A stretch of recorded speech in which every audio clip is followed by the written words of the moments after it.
by being able to articulate the business problems that I think we need to solve for and breaking them down into the component parts, like that's where I think the partnership comes in, and that's where all the fun happens.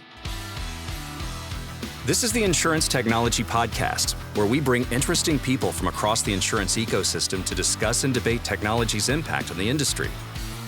Join us each episode for insights and best practices from industry stewards and tomorrow's innovators. Now, here's your host, Reid Holsworth.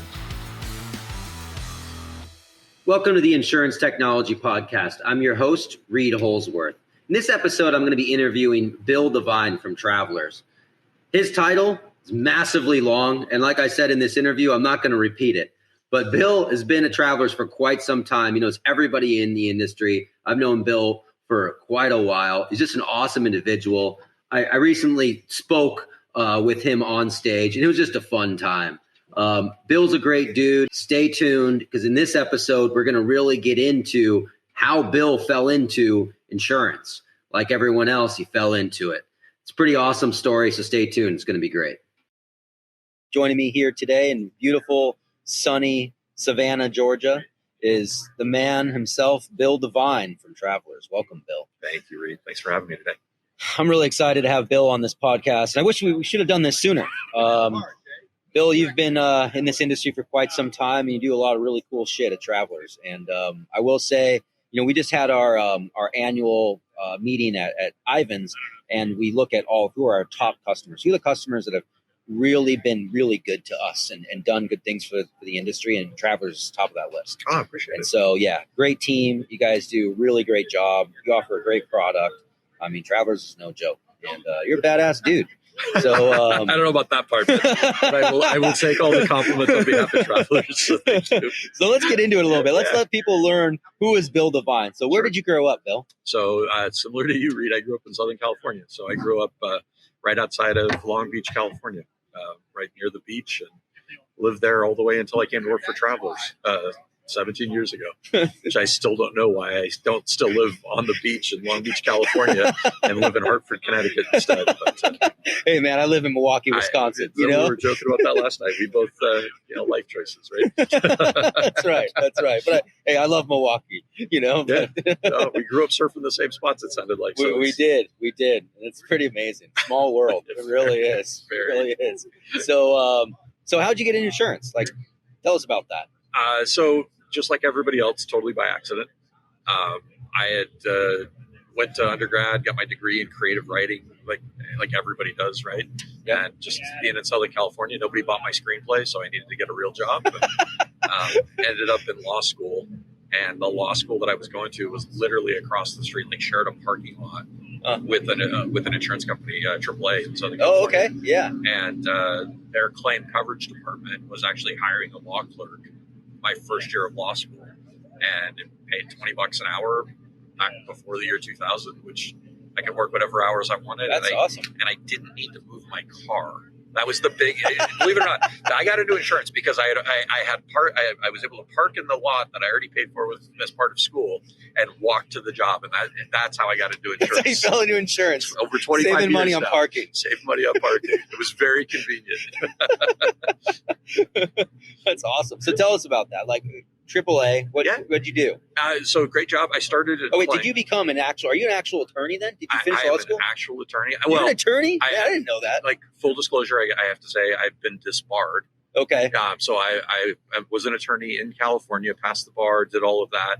And since I haven't lived in California in nearly 20 years now, I've stopped paying my dues. Yeah. And it was funny. Like, it took like 15 years for it to happen, but eventually I got this legal notice in the mail. It was notice of disbarment. So it's like this whole.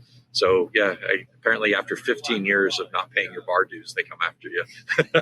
Wow, it's that long. Wow. So I never really practiced much law. I did a lot of general counsel type stuff, but mostly I have one court appearance to my name. Did not actually speak. I walked in, it was a motion hearing, and the judge told me that I had won unless I said something dumb.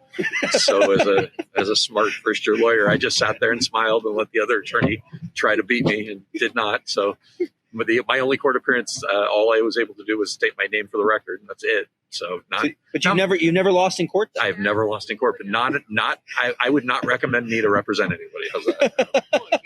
But yeah, so I started at AAA in their claim department doing coverage litigation.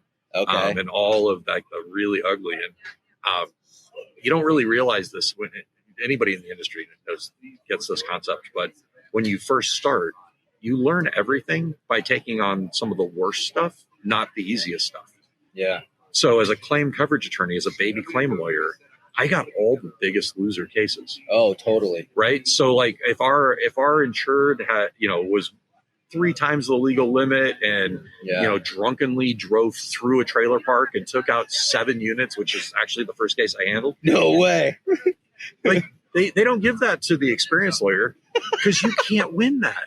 So as the baby lawyer, you get all these losers. That's why you never go to court, because you can't win. Oh, so yeah. everything is about settling and about learning to work with So all of my cases were like these just obscure, weird loser cases. Anytime a dog bit a mailman, like that was the one I got. So I did that for a little while and realized that, man, that was just not where I wanted to spend my life. That's got to be depressing, man. But we had a great opportunity to move over with a friend of mine who was working with the woman who did all of the product development for AAA. And this is back before the year 2000, right? So they had this little German lady. Her name was Inga. I have no idea what happened to her, but she manuscripted all of the insurance contracts for the company. And she wrote, German was her primary language. So she wrote all the insurance. We weren't an ISO company. She would write out every one of the contracts in hand on a legal pad in German. Holy shit. And her admins, who also spoke German, had to obviously translated all of that into English. And my job and my buddy Art, who I worked for, who was also an attorney, our job was to take what she wrote out, what got transcribed, and make sure that it was legally compliant and was going to do all the stuff, and then put the filings together and get it out the door.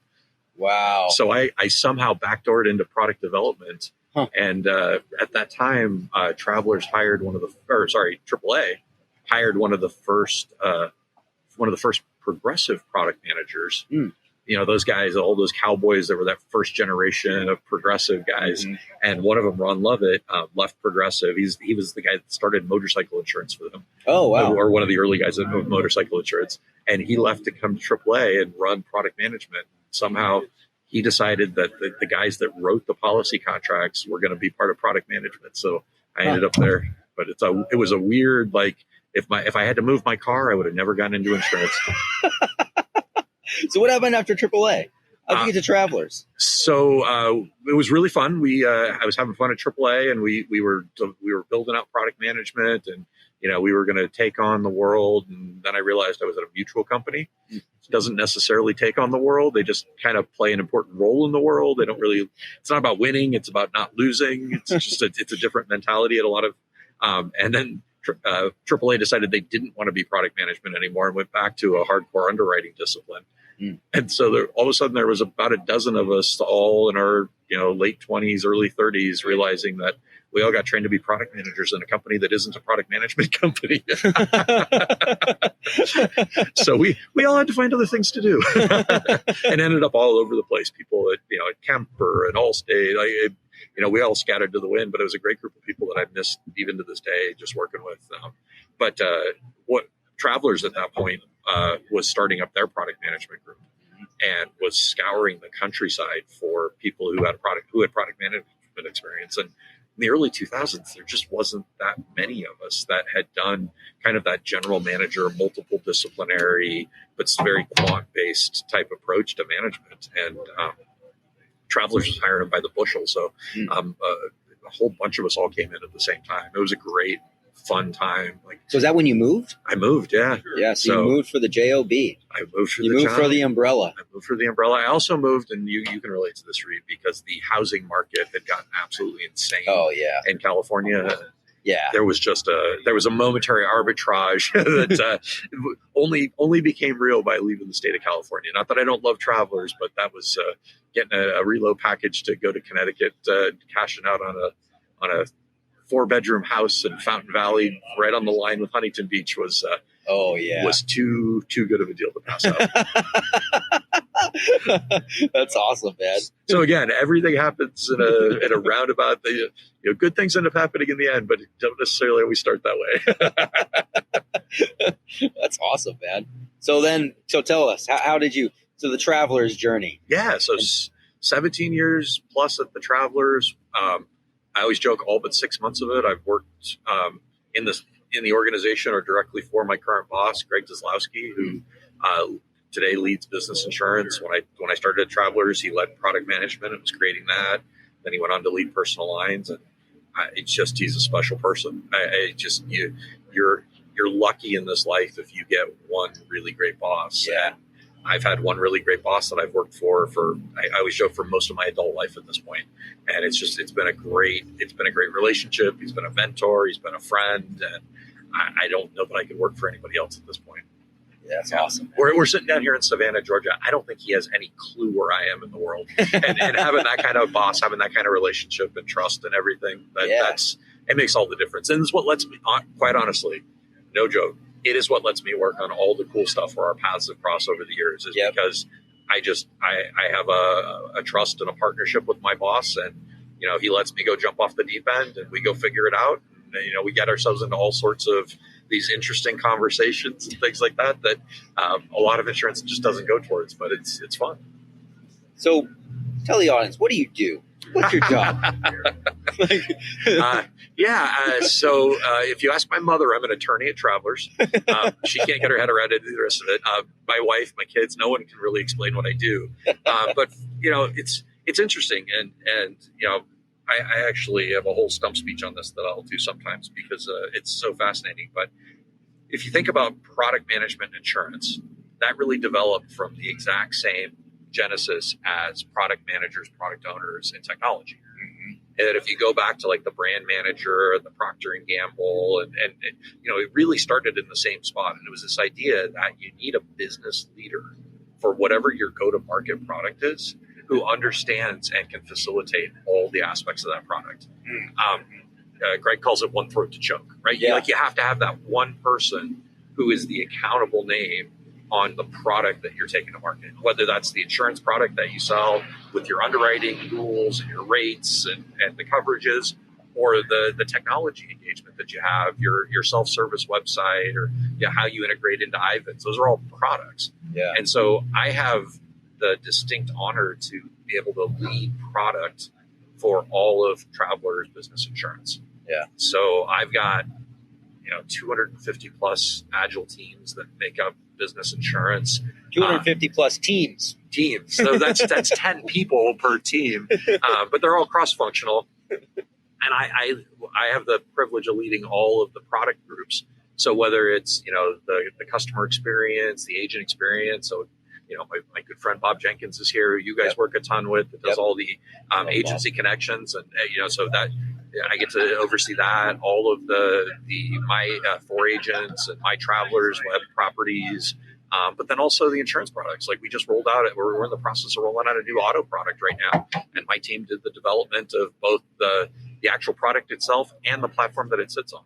And so to have that full integration of these are the products that we go to market with, it's pretty unique in the industry. And I'm really privileged to get to be able to sit in this space that really crosses agile product management with marketing and all of these different pieces, which means that I get to play in all the tech spaces, and I've never written a line of code in my life. Mm-hmm. So it's a lot of fun. And pretty much everybody you pretty much know everybody within the tech space, right? I mean, there's enough of you guys that are a lot better at this than I am, that I don't need to know too much about it. It's just what I found is that the strength I can bring is articulating the business problems that we've got. Yeah. And then you guys are the ones that then bring us the solutions. And it's like, hey, have you thought about this? And, one of the things I've appreciated about our relationship, Reid, or like Mike and Alan at Ask Kodiak or other guys, is like, also, it's not just like, oh, well, we can fix that for you. It's like, no, you need to talk to this other guy. Yeah. And you looked at their product and what they're doing? And then it's really just connecting those pieces. But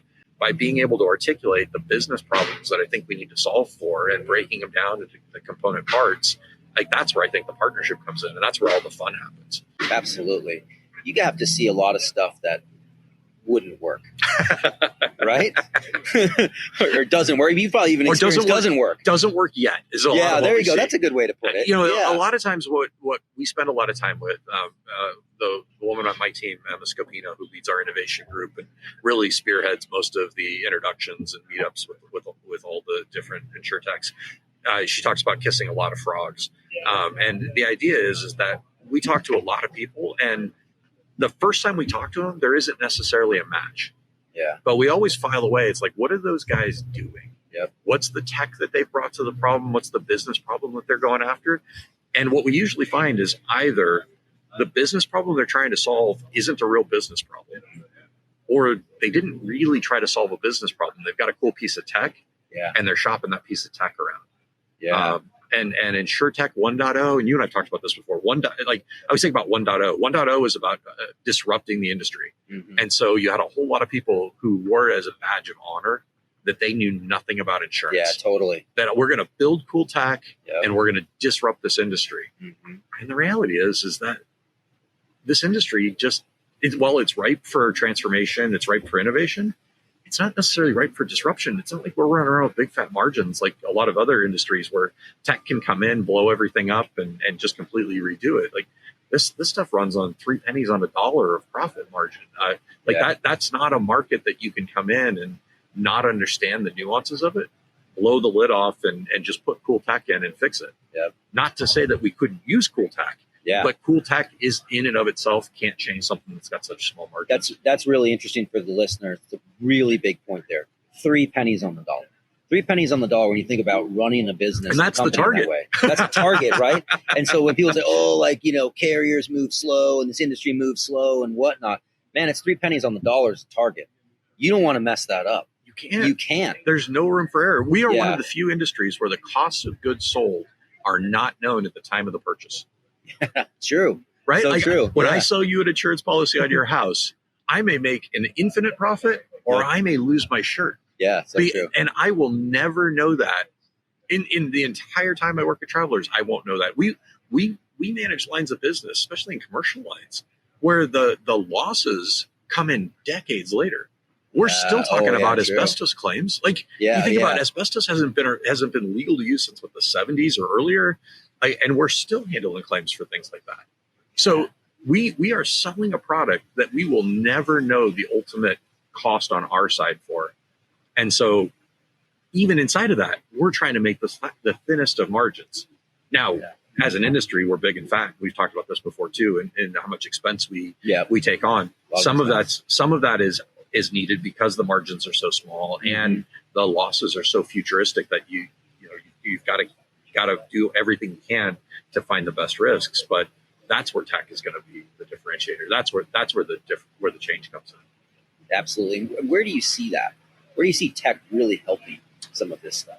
Well, so I would say that insurance is a laggard across most industries, and particularly financial services industries, as far as customer centricity, customer first, and and that's part of the ethos of the big tech companies that I don't think we've fully embraced yet. We have historically sold a product that's compulsory, right? Very few people buy our product because they want it, right? At the end of the day, you can't renew your registration on your vehicle if you don't have your auto insurance, proof of insurance, totally. Right? Your bank is not going to give you that mortgage unless you've got homeowners insurance. The state requires workers' comp. We sell a compulsory product, and so that's allowed us as an industry to be less in tune to the wants, desires, and needs of our end customer than we probably should be at this point, and where we look at where the whole rest of the world has gone. Isn't that the competitive advantage, though? It is a big competitive advantage. It absolutely can be, but we're such a fractured industry that should be the competitive advantage. But when you're selling a compulsory product, the risk is that it becomes incredibly commoditized. Yeah. Right. And so then we compete on cheap and cheerful, not on quality of product and quality of how we treat our customers. Yeah. And there are just so many carriers in the space that the tendency for the race to price, race to the bottom is such a big challenge for us as an industry. Let's talk about that real quick. I'd love to get your thoughts on, the comparativeness and all of that, and the commoditization of products in general. What are your thoughts? I mean, I know some carriers, like-minded, they push back hard on that. I don't. Travelers isn't like that, in my opinion. I don't know. You tell me. You're the man. I shouldn't even say that. So I think we try to take a middle ground approach to it. Is that by and large, as long as the consumer is making an informed choice and they're allowing the product to be commoditized, that's materially different than if as an industry we're pushing commoditized product on them. If the only thing at the end of the day you could buy is a Big Mac or a Whopper, and you had no option to buy a quality hamburger, no offense if you like Big Macs or Whoppers, or like both of them. but if you really want to get a quality burger, you still have that ability. Yes. And I think the challenge becomes is an over-reliance on price comparisons shopping drives quality out and leads to the least bad solutions. And as long as we keep a playing field that's open and allows for differentiation, price as a component is always going to be part of any industry. Yes. Like any industry that thinks they're going to compete and not have price as a factor of competition is fooling themselves. Totally. Right. Unless you're maybe Apple, but even they're feeling the pain of not keeping their prices close to the rest of the marketplace from time to time. Like price is always going to be a component. Yes. If you allow it to be, or worse, force it to be the only factor, then shame on you. Yep. And at Travelers, we'd feel like, we are happy to compete on that because we stand behind our product and we stand behind our price. And we know we can compete in a price competitive world, particularly for the risks that are most attractive to us. If you have the best underwriters and you have the best analytics people in the industry, you can feel really good that, if the fight's going to be on price, those places where we went on price, we're going to feel real good. Yeah, no, absolutely. I think it's funny too. It's when we have this conversation, a lot of people think they forget that the agent wants a higher price. A lot of them. You should, because guess what? Hey guys, we're running a business that equals more revenue. Yeah, and and if you're giving your customer a better product, obviously. But even let's just say it's apples to apples, right? Yeah. I mean, I don't know. It sounds messed up, but I would prefer they buy the more expensive. Maybe not. Not extreme, because obviously they can shop it later and it'll drop off or whatever. But it depends on the market. It depends on who you're selling to. Yeah, the way I think about it, Reid, is that there are no two carriers that are exactly the same. Mm-hmm. We all have different value propositions, whether it's how we engage with the customers or how we engage with the agents. And you guys know this firsthand. It's, the ease of how we integrate to the desktop of the producer, of the CSR in an agency. That's as important as how good we are with the customer. Those are all factors that go into whether consciously or subconsciously, that all go into placement. Yeah. And so I don't think that there's any one factor that wins the day. But I think what you want to do is figure out what are those handful of things where you have to win and be the best. Those are your factors of competition. You should fight like hell to always win in your factors of competition. And everything else is just let it go. Yeah. Just be good enough. Be not bad enough that it impacts you negatively, but you don't have to win there. Yeah. It's funny. I think it's getting better and better across the industry. So you guys have always been pretty across our industry. You guys have always been pretty good about it, but this whole spreadsheeting and all this, and everybody pushing back, and all the connectivity around that, these raters. I mean, personal lines came about. We're doing that now. Commercial lines is doing the thing. Commercial lines, though, it's funny because it's still low adoption, which is another conversation. Blows my mind. Like, it makes no sense. Yeah. So to get to true commoditization, the products need to be the same, not just the pricing. Yeah. And I think that as an industry, being challenging to work with has been one of our competitive differentiators, which is lousy to the customer and lousy to our broker partners in the long run. But it's something that I will not maintain. And I think, when you see the growth of some of the newer players from personal lines coming into commercial lines, you can see where streamlining, improving the adoption. You and I have been talking about this for a long time. The adoption is going to come in commercial lines. Mm-hmm. We need a better experience for our broker partners. Yeah. I think it doesn't make sense to have to go, like, in what industry is it still okay to have to go to a half dozen web portals and rekey all of the information around your purchase in Can you imagine if Amazon didn't exist and you had to go and put in 50 data attributes to find a book on 6 different websites to figure out where the price was the best? Right. Like, there's just nowhere else where that works. So it's going to happen. It's just, what's the controlled way of breaking into that we can partner together to get to. But we believe that's really important, and that's one of the reasons we've been such big partners with Ivans and Applied, and just really think that it's such a big deal to. We are the larger partner. Our job is to be available where our distribution partners want to do business. Yeah, totally. So if any of the Applied family of applications is their preferred, we don't care. Yeah. We will strive to have the best carrier connection to that application, because that's what's important to our broker partner, and we are here to support them. It makes total. It's like, it's so obvious, but so many carriers push back on it. It's like, again, it blows my mind. It doesn't make any sense. Like, you want to be there for your distribution, and you want to enable them with the best tools possible, so then they write more business with you. It's pretty simple. Some of my competitors want to dictate what those best tools are, and this is very true. I'm not going to name names, and I understand the logic on that. But at the end of the day, we're partners, right? And right. Whenever there's a contentious relationship between groups that need to work together, you're just going to get a suboptimal outcome. Yeah. Even if you get the near-term outcome you want, it's going to hurt the long-term. And so, Travelers, we've spent a ton of money saying bespoke connections,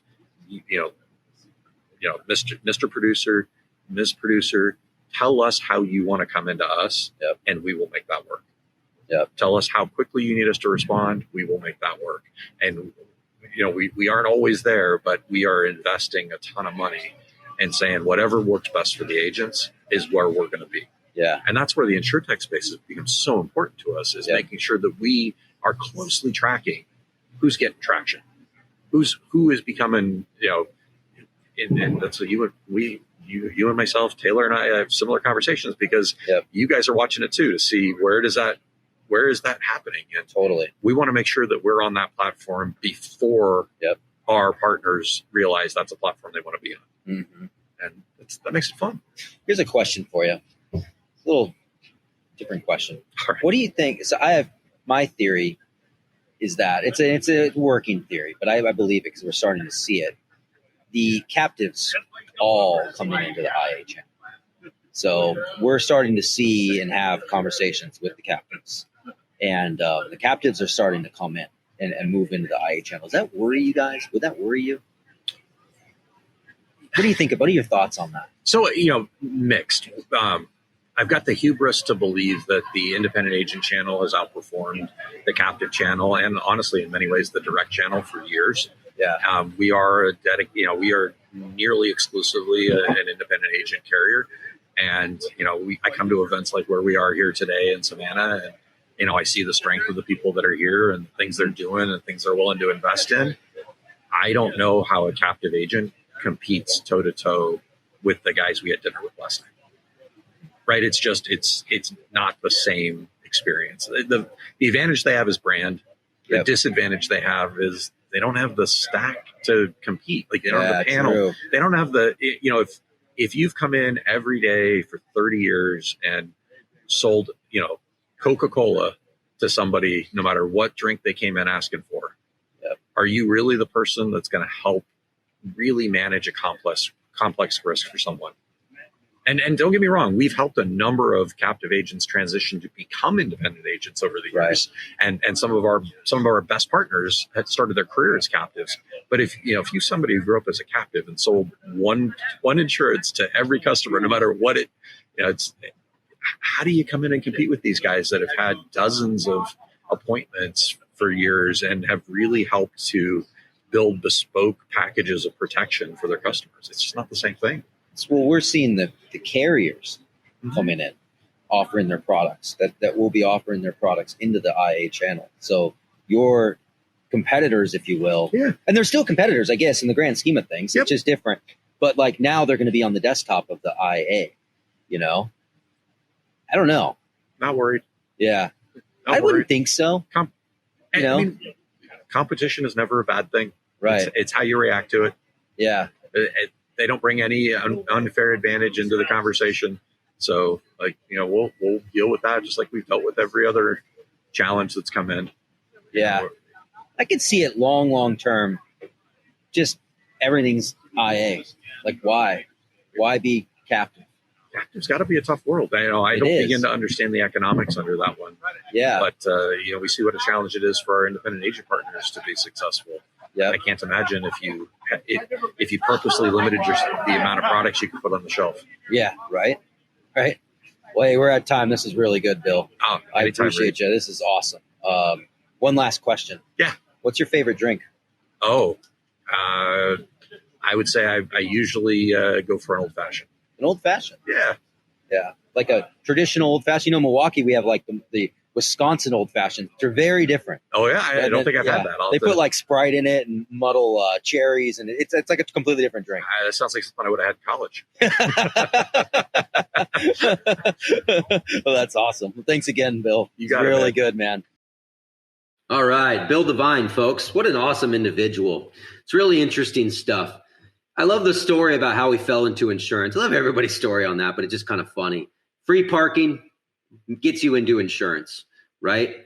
It's funny stuff. But Bill is just so connected in the industry. He knows so much, knows so many people. And it's also interesting for me, his Southern California roots and us going to some of the same surf spots and whatnot. It's pretty cool. Bill's a cool guy, from going to creative writing to wanting to write screenplays to becoming an attorney and then to falling into an insurance, right? And he's done a lot within our industry. And, I love Bill's confidence in where they stand in the industry and how they really embrace technology at Travelers. Now, I'm going to say this. Travelers is one of our top customers, not just financially, but they're one of our top customers because they really act as a partner. Like their team, guys like Tim Lewis, Sean Romalo, Bob Jenkins, Bill Devine, all these guys, they're open arms and say, hey, guys, show us what you got. Show us what you're thinking about. What are you doing here? It's really true. The stuff he's talking about is very, very true. And Bill is just very knowledgeable, and he's a fun guy. I spoke on stage at the Insurtech event in Savannah with him. We just had a great time. It was fun stuff. But look, Bill Devine, awesome. Thank you for coming on the show. I think we're going to try to go a level deeper with Bill. We're going to set up another call. We're going to do another episode because there's a lot more there with Bill. And by the way, I got 11 puppies here in my house. If you hear this crazy background noise, that's what's going on. They're all fighting over a big ball right now. So sorry about that. But yeah, stay tuned. It's going to be awesome.